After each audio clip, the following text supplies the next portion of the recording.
мод тарих гэж байна уу? Тэгвэл танд хэрэгтэй цөөн хэдэн зөвлөмж хүргэе. Монголын нөхцөлд модыг хавар 4-р сарын дунд үеэс 5-р сарын сүүл үе хүртэл буюу газар гисэж эхэлснээс мод навчлаад дуусах хугацаанд мөн намар 10-р сарыг дуустал хугацаанд тарвал хамгийн тохиромжтой үе байдаг.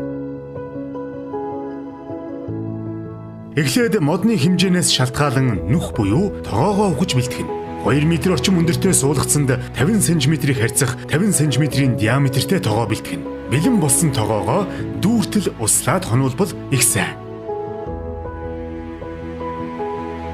Мод тарьж ургуулахад хамгийн чухал зүйл бол хөрс. Хөрсөө 50% хар шороо, 30% элс, 20% нь бордоо байхаар бэлтгэнэ.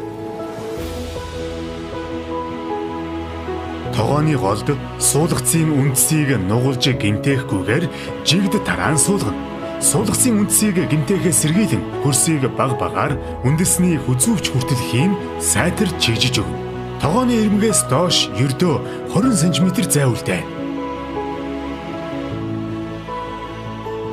Ингээд модоо суулгасны дараа модны тогоог дүүртэл услана. Ус шингэж дуусмагц дахин тогоог дүүртэл услана. Мод тарих чухалч тарьсан модоо арчилж ургуулах нь хамгийн чухал гэдгийг бүү мартаарай. Та тарьсан модоо хаврын үлрэлд 5 хоногт 1 удаа тогоог дүүртэл, зуны үлрэлд 2-3 хоногт 1 удаа тогоог дүүртэл услана. Намрын үлрэлд цэник усалгаа буюу ус хөрсөнд нэвчихгүй болтол тогоог дүүртэл услаад хөлдсөн чигээр нь өвлийн үлрэлийг дуусгана. Ийхүү зөв аргачлалаар мод тарьж, тарилтын дараах арчилгааг сайн хийж модоо ургуулснаар олон талын ашиг тустай. Нэг га ой мод нь 18 сая шометр агаарыг шүүн цэвэршүүлж, хүчил төрөгч ялгаруулахаас гадна утаа унаарийн 30-35%-ийг өөртөө шингээдэг.